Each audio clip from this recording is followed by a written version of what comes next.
How you guys doing? It's been a long conference though, right? A lot of information all sort of washing through you.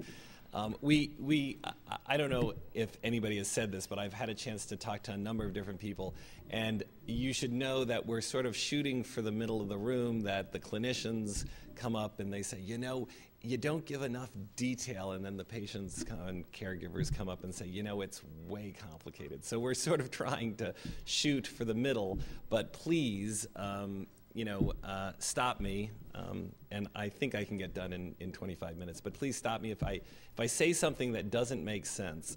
Raise your hand, because we're sort of going on a trip, and if you jump from the train early, you're not going to get to the end of the ride.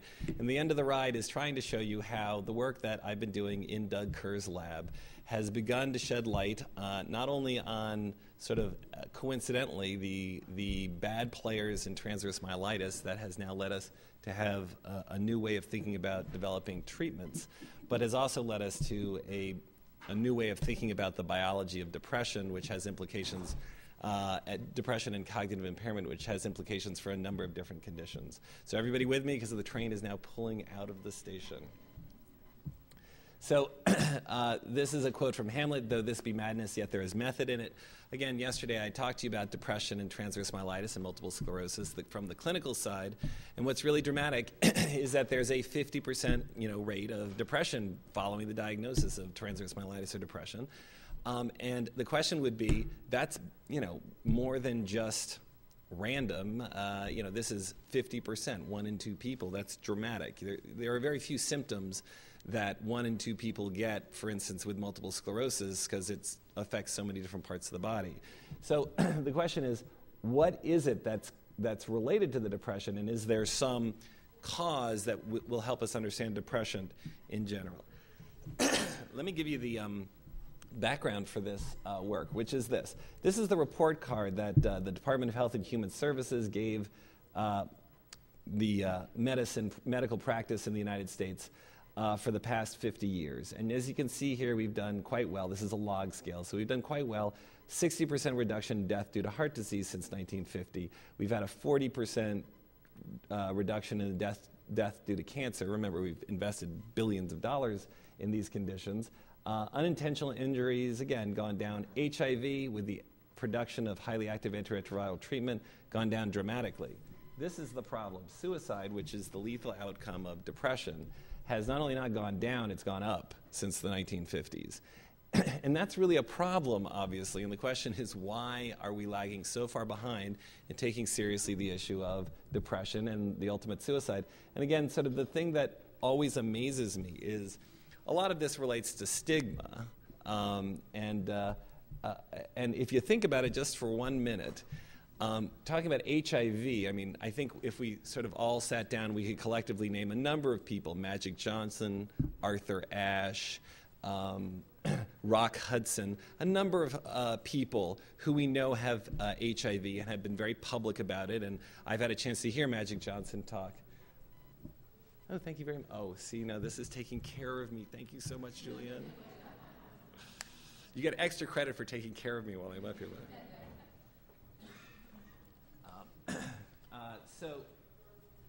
And I won't be, hopefully, clearing my throat in your ears either, so good thinking on your part.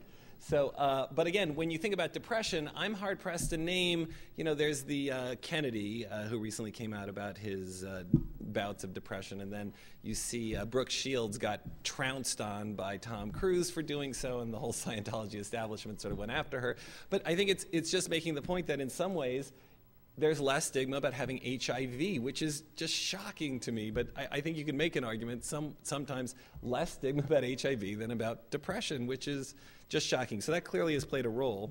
Again, this just shows you, even though that suicide was down the lower end of deaths, it still is not. It's not an inconsequential cause of death. Again, it's the 4th leading cause of death in people in the 25 to 44 age range, and it's the 3rd leading cause of death in people up until the age of 24. So it's not an inconsequential cause of death. Now here's the other problem. I mean, more than stigma, I think, is this, which is to make the diagnosis of depression and to enroll people in my study, or anybody's study, One would need to use the DSM-4 criteria, which means you have to have 5 of 9 symptoms for greater than 2 weeks. I went over this yesterday, but this is sleep, interest, guilt, energy, mood, concentration, appetite, psychomotor retardation, and suicidal ideation or thoughts of death. The problem with that is that there are over 230 combinations of taking 5 of 9 of those symptoms. So that means into my study comes 250 different types of patients presenting with 250 types of combinations. And just to show you the absurdity of this problem, that I could have enrolled in my study someone who has sleep, interest, guilt, energy, and mood problems, someone else who has interest, concentration, appetite, psychomotor retardation, and suicidal ideation. They only share one symptom, which is trouble with interest, and all the other 4 symptoms are different. Both of them get called depression. They both go into my study. So what that creates is sort of the situation, I've got a great antibiotic. I want to use this antibiotic to get it onto the market and start treating everybody who has pneumonia. And so I enroll a study, and everybody who has a cough comes to my study. Except you can see I'm coughing, and I hopefully don't have pneumonia, although I guess time will tell. But and someone in the back is clearing their throat. So the problem is cough is so nonspecific, and these symptoms are so nonspecific that you'd enroll in your study many different types of depression, many different kinds of conditions. So when people originally asked me why I shifted gears and devoted my professional life to studying autoimmune conditions, it's sort of like, why does Willie Sutton rob banks? Because that's where the money is. And why does Adam study autoimmune CNS diseases? Because that's where the depression is. And so basically, you're talking about a situation where people who get depressed, more important than whether you have a family history of depression, more important than whether you were breastfed long enough when you were a child, is whether or not you have one of these autoimmune conditions and its inflammation on the brain. Again, I went over that. So these are lesions. This is one of the earlier drawings by Charcot and colleagues of the lesions you get in MS. But, and I think we covered this, highest rate of depression in MS of any condition. And this is what we knew when we started. Doug called me. He said, I want you to come and I've opened the only transverse myelitis center in the world. I'd like you to come and work with me. And I said, well, Doug, I'm really interested in MS. This seems like the place to go because everybody knows there's really bad depression. Transverse myelitis sounds like a very important thing, important to start a center on it. I'm with you. What do you know about it, by the way, just so I know where you're going? And he said, this is what we know about it, which was essentially nothing. And I said, okay, that's not a great start, but tell me more about it. He said, well, it's sort of like MS of the spine, and people get these lesions in their spine, and it leads to disability, and a third of people get better, a third of the people stay the same, and a third of people have a very bad outcome over time. He said, but I really think these patients are depressed. I'm telling you, I've talked to them, and they just seem to be having such a hard time of it. And I said, Doug, well, I'm happy to come over and explain to you the difference between demoralization and depression, which hopefully if you were here yesterday, everybody is an expert on, and man on a fast horse could now make a diagnosis of depression and differentiate it from just normal sadness. He said, no, I really think, and by the way, these are the new treatments. He said, oh, and this is what we know about treatments, which is basically nothing, steroids, and that's all, which is what you use if someone comes in with really bad poison ivy all the way up to, any source of inflammation. And he said, but I really think that there's a lot of depression here. And I said, well, it really shouldn't be, Doug, because you got wherever the mood thermostat is in the brain, mood thermostat is located, it's certainly not in the big toe, and I doubt it's in the spinal cord, so it's got to be in the brain. And he said, well, I really think you should come anyway. And I said, okay, if I'm going to come, we're going to actually then have to study this. I'm happy to see the patients and devote my clinical time, clinic, to see patients with transverse myelitis and evaluate them. But we're going to also have to study this so I can justify my existence in an academic center. And so we basically started screening patients for depression, and we took consecutive patients who came into the clinic who had multiple sclerosis and consecutive patients who had transverse myelitis. And we compared them to averages that were already known using this screening test, this depression screening test called the SCLR90. And basically you can see the way this is broken down is dark blue is patients who scored in the 98th percentile and above, and you don't want to be an overachiever on this score. This means they were very depressed. The 14% represents that they were mild to moderate in the severity of their depression scores, and the 84% represent the people who were, did not score in the depressed range. And when we looked at MS, again, in cross-section, the known rate of depression in the general public is 5% between the 2 and the 14, because the problem with this test is that it is going to pick up some people who are very demoralized. This isn't a specific diagnosis, it's just a patient self-reported questionnaire. So the real number is between 2 and 14, it's 5%. And the real number in multiple sclerosis is between the 8 and 31. It's been reported to be 25%. But this is the shocker, is that the TM patients had higher rates of depression when you look at the severe scores. And certainly the people scoring in the severe range had depression, almost all of them certainly. But it was at least comparable, if not more severe than the patients with MS. And I said, okay, maybe, Doug, you're right. Maybe there's something going on here. So when I went to my other neurology colleagues, because Doug gets it and he sort of looks at the whole patient, I went to the other patient colleagues. They said, no. They're just really, really upset because they've got this condition. You don't understand. You'd be depressed too if you had this, okay? The same kind of reasoning that I told you before, that people often dismiss the diagnosis of depression. So I said, maybe this depression is actually the canary in the coal mine. Maybe it's actually saying to us that there is brain involvement in transverse myelitis. And then I said, Doug, what are the criteria for transverse myelitis? He said, well, one of the criteria is you stick a needle into somebody's epidural space, and you pull out cerebrospinal fluid, and you see activated angry cells there. And I said, right, sort of like the eureka. Of course, there is inflammation in the central nervous system. The barbarians have gotten across the gate of the blood-brain barrier. And of course, there's inflammation in the central nervous system. So maybe the depression is really a marker of brain involvement. In a condition, I should have you know, up until the time we started doing this work, whenever anybody died and said, I want to leave my body for scientific purposes so that you can understand this condition better, which, fortunately, TM doesn't usually kill people and usually happens in very elderly people. When that happened, the pathologist would throw the brain in the trash, unfortunately, and just look at the spine, because this was a spinal cord disease and no one looked in the brain, ever. So the thing we then did is say, okay, people don't get that depression could be a marker of brain involvement, but they get that memory and concentration is a marker of brain involvement, so why don't we measure concentration? And I showed you this the other day. The Ray Ostereth recall is the most sensitive test to pick up cognitive impairment in multiple sclerosis. And this just shows you that roughly 75% of patients with MS scored in the lowest quartile. This should show this distribution, 25% in the upper quartile, 25% in each quartile. And here, the fact that this is so large indicates that the MS patients had a harder time with that score. 75% of patients scored in the lowest quartile. And we saw effectively these did not differ statistically, the same pattern of scores suggesting, hey, the depression is likely to be a marker of brain involvement, because we now see the same concentration and memory problems in these patients. And then we went to Carlos, and there was a pathological specimen of someone who died from transverse myelitis. And I said, Carlos, why don't we look in the brain? No one's ever actually looked in the brain to see what's going on.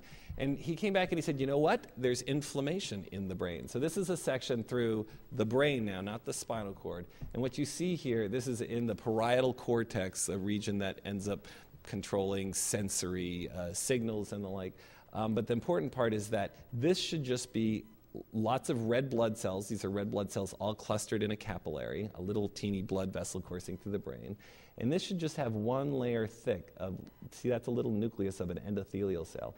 And all of these black or dark nuclei clustering around that, that's called perivascular cuffing. It forms sort of a cuff around that vessel, and all of these are activated in angry immune cells, white blood cells sitting there. And this is exactly what you see in multiple sclerosis early on, that will then go on and develop into a lesion that you can see down the road on an MRI. You never see these go on to develop into lesions in an MRI with transverse myelitis. By definition, transverse myelitis means that you don't see lesions in the brain, but that doesn't mean that there isn't activated and aggressive inflammation going on.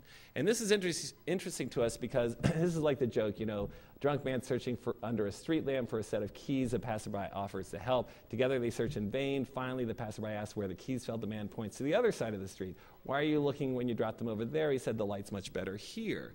And effectively, that was the problem with the research going on in depression and multiple sclerosis, which is when you look at, this is a brain of MRI through a brain of someone who has multiple sclerosis, and see, this is the light shining right here. This is an MS lesion, an MS plaque, in a patient who's got multiple sclerosis. And everybody said, well, of course, that's where the depression is due to, because they have these plaques. The thing is that those plaques don't correlate at all with the depression.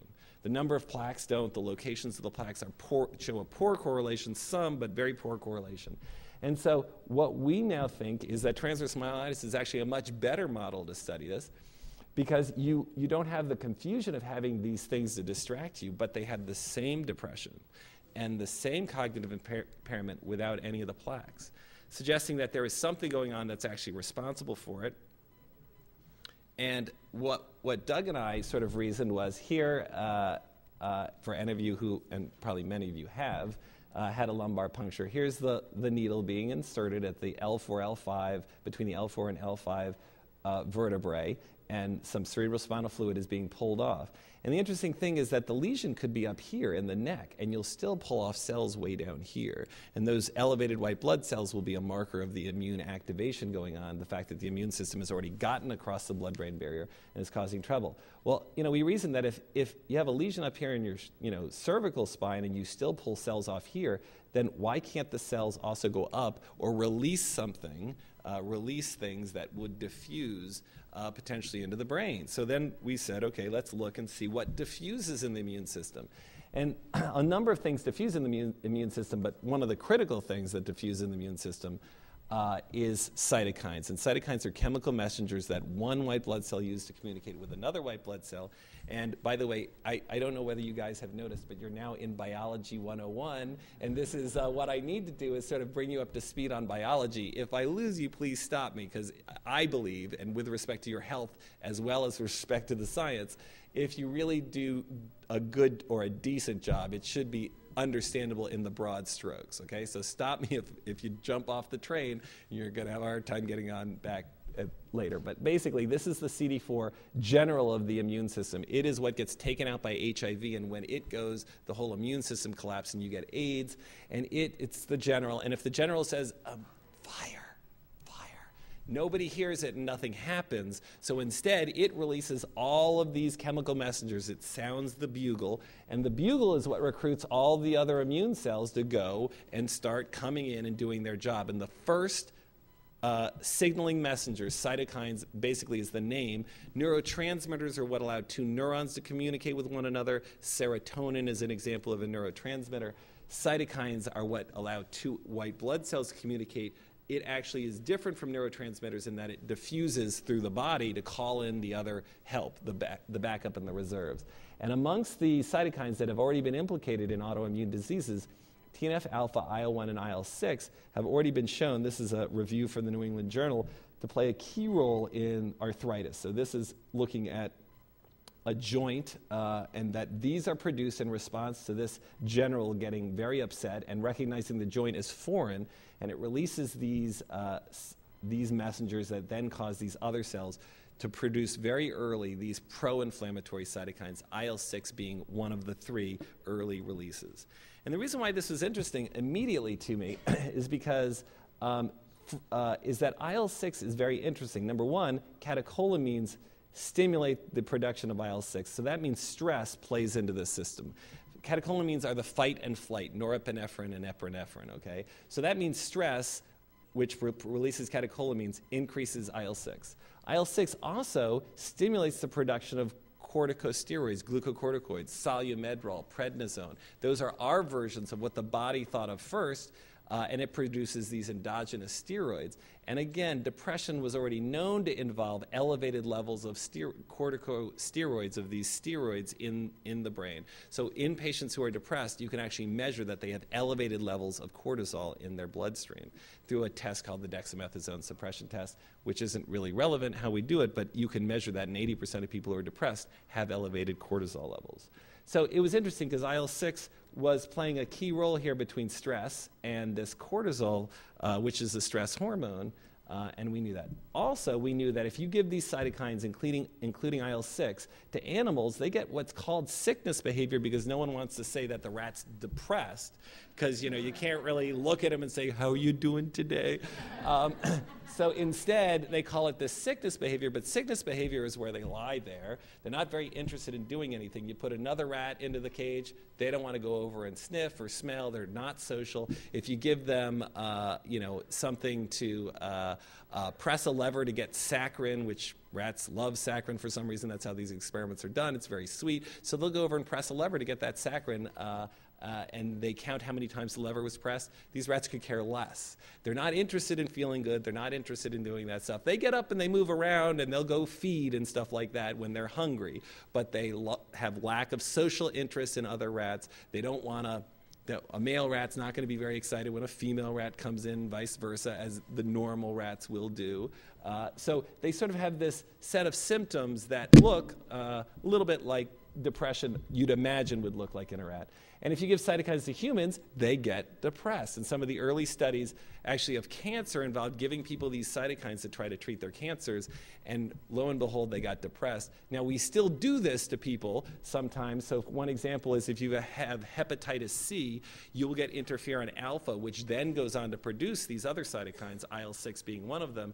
And interferon alpha causes depression in 25% of people being treated for hepatitis, which is why, by the way, if you know anybody who's got hepatitis C and is being treated, they need to be monitored for depression, because 2% of people will go on to attempt suicide from this treatment. So we know these things can cause depression in humans. The other thing we know is that IL-6 increases cortisol. The other thing is that if you give antidepressants both to animals as well as to humans, you decrease the level of these cytokines and you decrease the cortisol. So it's sort of fit, and there was enough smoke there for us to go on and take a look in the cerebral spinal fluids of patients with transverse myelitis. And what we found was this. On this scale, basically, we looked at a whole host. This only shows about 25 different cytokines, but we didn't want to jump the gun and say, I know it's going to be IL-6. We wanted to sort of do it systematically. So we looked at actually 42 different cytokines. One means that the ratio of levels of these cytokines in patients with transverse myelitis was the same as patients who did not have transverse myelitis. So one would be that they had the same levels. Anything above one, like for instance here, IL-8, meant that they had elevated levels of that cytokine compared to controls. And yeah, you might say an 8-fold would be interesting, and that's certainly worth following up and investigating. I think I know what that does. That calls in other immune cells, and that's a topic for Biology 102, we're still in 101, but the thing that really jumped right out at us, obviously, is that this is a broken graph. So to draw this right, it would go up to like 2 floors up, because this is 300-fold elevated, not 20-fold, 300-fold elevated. So that line would go right through the roof to actually draw it, and that was absolutely amazing. I mean, in biology, you can publish a paper if you see a 30% increase. This is a 300-fold increase, which is, not 0.3, but 300. So it's 1,000-fold higher than you often get. And we also saw that if you then looked at the levels of IL-6 in patients with transverse myelitis when they presented to the emergency room or came into the clinic acutely, and then followed up what their disability scores were, where 4 means anything below 4 is still walking independently, 10 means actually death, the most severe outcome, that the levels of the cytokines of IL-6 in particular correlated very nicely with the outcomes that these patients would have. So I'm going to sort of summarize very quickly a lot of research that we did in one slide, which is to say that we went on to show that IL-6 is necessary for spinal cord injury and transverse myelitis, meaning that if you take the cerebral spinal fluid of a patient with severe transverse myelitis when they first presented, and you put it on a spinal cord in the laboratory, it kills cells on that spinal cord. It's toxic to spinal cords, which is why it caused the damage in the person who it got taken from. If you leave all the 1,000 other proteins in there and pull only one protein out, that's the IL-6, it no longer is dangerous or toxic to spinal cords at all. So IL-6 is necessary, okay? If you take it out of there, no injury to the spinal cord. Also, it's sufficient, which is then we did the cruel experiment. I hope you know I would much rather be cruel to rats than any higher mammal, certainly than humans. But when we put just IL-6 without everything else into the spine through a small little tube into the spine of a rat, by day 2 they were walking around, feel good, no problems. Then by day 3 they started to sort of trip, and by day 7, they were dragging their hind limbs and they were paraplegic. And when we looked at the spines looked just like the spines of a patient with transverse myelitis. They had the same kind of injuries that you see in transverse myelitis. So Doug was hopping up and down because here we were studying depression, and suddenly, by accident, we ended up solving one of the big central mysteries in transverse myelitis, which is what causes the injury? What's the final gun? What's the gun that the immune system uses to cause the injury in transverse myelitis? And that was very important to discover that because remember, this is where we started. A lot of other research went on to now do this, which is now we actually study that IL-6 is produced, and now we know the whole signaling pathway that IL-6 uses to cause the injury in the central nervous system. And what you then get to do is this, which is once you know the pathway, there are already drugs that are FDA approved for other reasons. Minocycline is an antibiotic. There are talks next door during this conference that are looking at the role of minocycline in multiple sclerosis, erythropoietin, and statins. Those were already being used. They don't really have a good idea exactly how those drugs are working. We think we now know how those drugs are working. They're blocking this central pathway. But also, it introduces new concepts like erythropoietin. And in a month, we're going to start a treatment trial at Hopkins using erythropoietin for acute presentations of transverse myelitis, but certainly for people who have recurrent TM, that would be the next set of studies, okay? So once you know the pathway, you're off to the races, and you can come up with treatments that are already approved and begin to develop new treatments that were not even thought of. My chairman said, that's so great, you did good work over there with Doug Kerr, but what have you done for me lately in psychiatry?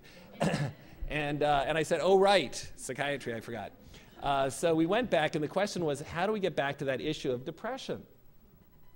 And what occurred to me of interest was that when we put this same, now we did an experiment that the technicians in the lab thought I was like Dr. Kevorkian or something. I then said, okay, let's take that same small tube and put IL-6, the same doses of IL-6 that we put into the spinal cord that caused the injury to the spinal cord, let's put that into the brain of the rats, right smack dab into the center of the brain, insert that. And they were putting, bets on, their eyes were going to pop out of their heads and horrible things were going to happen. And I didn't think any of that would happen. For reasons that, when we've given these drugs to people, that didn't happen, but given it orally or IV to people. But among other reasons, I didn't think that was going to happen. And what we saw is by day 2, they looked fine, by day 3, fine, by day 7, fine. And we looked at their brains after the experiment, and we couldn't see anything. There was no kind of tissue destruction like we saw in the spine. And then the question was, what's going on? And it occurred to me we had to then look more closely. We had to be very smart about where we were going to look, because there had to be some change, I reasoned, but just didn't know exactly where to start looking. And this shows actually the limbic system, which starts off with the olfactory system. Limbic is the seat of emotion. So emotions sort of the emotion circuit of the brain starts in the nose. That's why the perfume industry is so successful, because that's what really gets emotions going. It goes right into the limbic circuit, and it goes all the way down here to the hippocampus. And the interesting thing is the hippocampus is not only important in emotions, but it's important in cognition. And remember, in TM, we saw, just like in MS, depression and some memory and concentration problems. And when you go back and look at the literature, other people have shown that in patients who are depressed, they have 20% decreased hippocampal volume. The size of this region of the brain, right here, the hippocampus, it shrinks over time if you're not treated. By the way, if you treat the depression, you prevent this shrinkage. But this shrinkage happens in the patient's brains who have depression. And there's an interesting phenomenon for which there is a Nobel Prize waiting to be had, not by me, but someday someone's going to figure out exactly why and how this happens. But the hippocampus is one of only 2 regions of the brain that does this interesting thing. It's called neurogenesis. Neuro being neuron, genesis being birth, and there are new neurons being produced in the hippocampus throughout our lives. It's one of only 2 regions in the brain that nature saw fit to require that throughout our entire life you continue to make new neurons in this region, and people have no idea why that is. The other thing is, again, we know that the hippocampus shrinks with depression. Antidepressants, interestingly enough, have been shown to stimulate the production of new neurons in that region in a time frame that looks like it's consistent with the time frame for their onset of action for depression. So when you first give them to them day one, nothing, just like when you start someone on antidepressant, day one, nothing. 2 weeks later, 3 weeks later, you see the production of new neurons, and that coincides with the 2 or 3 weeks later, you begin to see people's depression improving. And then finally, some experimenters had recently shown in poor rats, they get all the hardship, do all the heavy lifting. But if you block the production of new neurons in the hippocampus, and you can do this through some very subtle ways I'm not going to go into, but antidepressants no longer have the rats have an effect on the rats that you can measure in the lab. So when you give them antidepressant, basically it seems to calm them down and they're more relaxed and they'll go out and they'll feed in the light, whereas generally rats and mice don't like to feed in the light. They like to sort of stay covered. And if you block this production of new neurons, they don't have any effect when you give them antidepressant. So then I said, okay, let's look in the hippocampus and see what's going on. And in the hippocampus, there's a way of giving a marker that only cells that are dividing take up. It's called BRDU. And this is the hippocampus, the cells from the hippocampus of a rat that we just gave saline, phosphate buffered saline. And you can see that cell's new, that cell's new, that cell's new, that cell's new, that cell's new. This is another rat that we gave IL-6 into the brain. Again, didn't see anything grossly when we just put it in. I mean, they didn't, their eyes didn't pop out. They looked grossly normal, but they have no hippocampal production of new neurons. Completely shut down that new neurons. So here it is, okay? If you've stayed on the train to this point, this is where we are with respect to what we're now thinking about depression, which is there's immune activation. That leads to the recognition of self as foreign. Again, that's the problem with all autoimmune diseases. That leads to the central nervous system becoming inflamed, and these activated white blood cells will release a lot of things, including IL-6. IL-6 stimulates cortisol, and we already know that that happens. But what's of importance is that cortisol is not just random. The IL-6 produces cortisol. Why? Just like why do you get steroids when you have an MS attack or a TM attack? You have it because the body's thought of it first, and it gives cortisol to quiet the immune system down. The body's not stupid. That's why it's doing it. But the problem is that there's an innocent bystander here when the body does this under the threat of great inflammation. And the innocent bystander is that both IL-6 and cortisol and stress block the production of new neurons. I didn't show you that, but we know from other studies that cortisol as well blocks the production of new neurons, and stress increases IL-6 and cortisol. So now you've got decreased production of new neurons in the hippocampus. That leads to the hippocampal shrinkage. This is the model that accounts for what goes on in depression with the hippocampal shrinkage, and that leads to depression and cognitive impairment. By the way, you also see hippocampal shrinkage in Alzheimer's disease as well. And what happens when you give an antidepressant is it produces new growth factors like brain-derived neurotrophic factor and others. And that antidepressant leads to the growth of new neurons, and you get mood regulation and memory and concentration back. So now what we're doing is we're testing this model, but I will tell you this is the first time that I think certainly anybody here has been to a lecture where someone actually showed you a testable hypothesis for the biology of depression. And I will tell you that it's the first time anybody in the next room where we showed this had also seen a model that's testable for the biology of depression.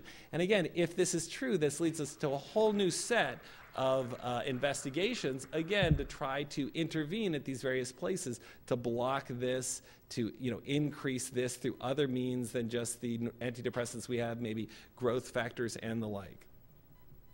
And just so you know that this is important for transverse myelitis and multiple sclerosis, but this now shows patients who don't have multiple sclerosis or transverse myelitis. And this is a study done looking at patients who were treated with amitriptyline, a tricyclic antidepressants, who had no autoimmune conditions. And the interesting thing is that many people got well when they were given this antidepressant, but some didn't. And then they said, well, let's see what the difference is between those people who got well and those people who didn't. And those people who got well, their immune cells stopped overproducing IL-6. And those people who didn't get well still overproduced IL-6. So this may be the same thing going on, not just for TM and MS. This may apply generally to depression. And again, now work that Katie Carroll is doing in my lab, and she's sitting over there in the corner, so you can ask her if you have any questions. You'll you'll be able to pick her up immediately if you start asking any blonde woman to say hello. She's got a very lovely British accent. She's here from Oxford to do this work. But essentially what you see here is that in Alzheimer's disease, you have the deposition of this plaque. It's called amyloid, and it's sort of like gum. It's very sticky. It gets into the brain. But what you see here is that these are the microglia. These are the cleanup crew for the brain. And when they go in to clean this up, they start producing these things, IL-1, TNF-alpha, and IL-6. And so we're now studying the effects of IL-6 in that. And this is preliminary work that was done last summer in preparation for Katie arriving from England this summer, which was another medical student, Jennifer Chang, showed that this is the IL-6 production, taking white blood cells out of healthy controls. This is the IL-6 production in patients with Alzheimer's disease, and you can see there was a complete separation, that patients with Alzheimer's disease made over twice as much IL-6, meaning that now we have a marker potentially for Alzheimer's disease as well. So again, I think that the important thing is that now we have a testable hypothesis about what causes depression, may lead to novel, more effective diagnostic and treatment methods. Remember, before we had an EEG, which is a novel diagnostic treatment, novel diagnostic method for seizures, everybody thought that people who had seizures were possessed by the devil, okay? A lot of stigma around seizures. And even in the 1960s in this country, on the books in many states, there was still forced sterilization of people who had seizures. They were very heavily discriminated against. But with the advent of the EEG, people said, oh, they're not actually evil or possessed. The stigma sort of eradicated, and people said, oh, they've got a brain-based illness. So our hope is that we'll have other ways of now testing this pathway to help remove a lot of the stigma and also provide us with new treatments. So again, TM doesn't stand for transcendental meditation, as Nancy Davis thought it did initially until we educated her about what TM was.